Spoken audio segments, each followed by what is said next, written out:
Hello everyone. I've got my shed here in the background for you. It looked a bit boring, so I decided to read a book to inspire me. What to do with it? Well, you can't get a better inspiration than a book quote.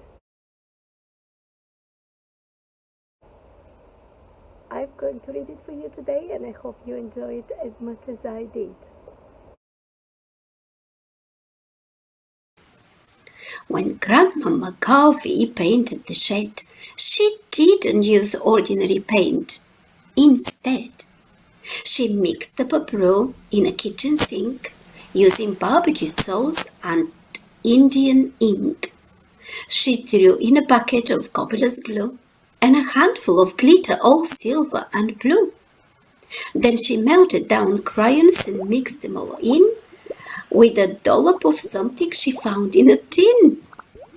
"You have to have just the right colors," she said, "before you can paint a shed." When Grandma McGarvey painted the shed, she didn't use regular brushes.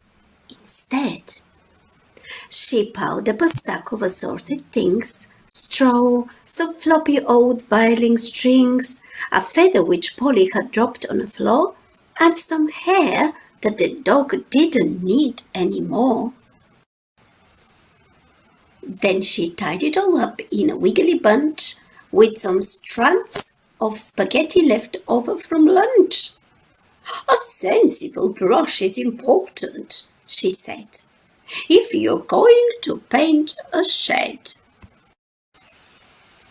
When Grandma McGarvey painted the shed, she didn't wear workday clothes.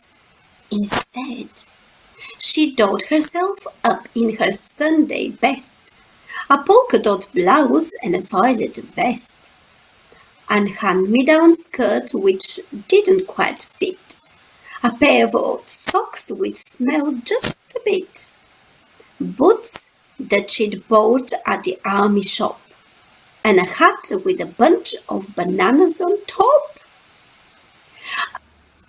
When Grandma McGarvey painted the shed, she didn't make orderly patterns. Instead, she began at the bottom with squiggles of blue that sparkled like waves under glitter and glue.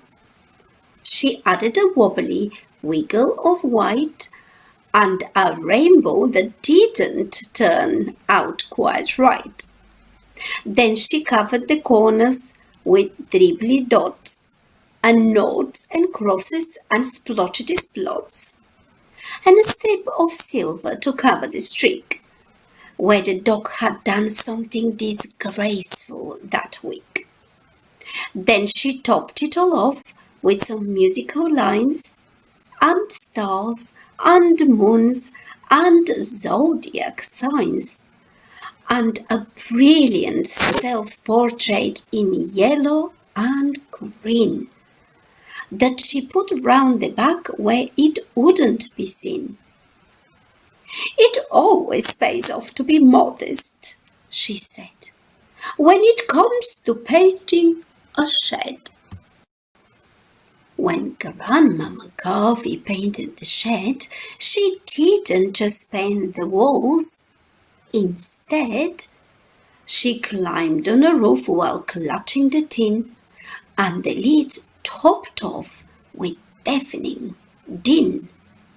And the dog, which was yapping and trying to help, was hit on the nose and ran off with a yelp. But the roof was so rusty she started to slide, so she had to stretch out and hold on to the side.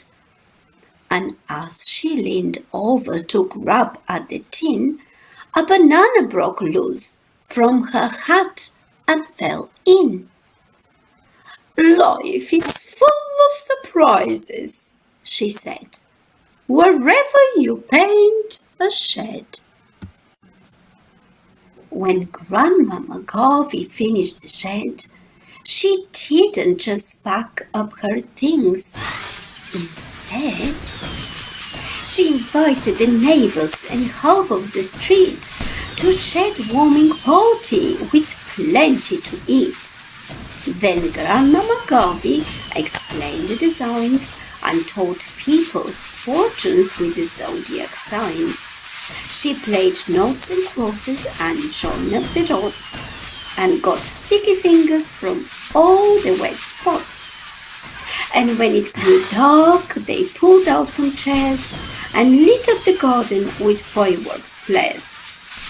And the adults all gasped and the children all grinned, while the dog ran in circles and barked at the wind.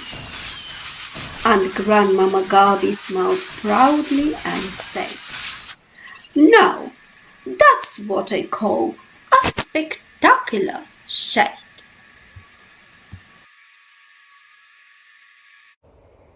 Goodbye, everyone. I hope you enjoyed the book. It's a wonderful idea. I wonder what I'm going to paint my shed with now.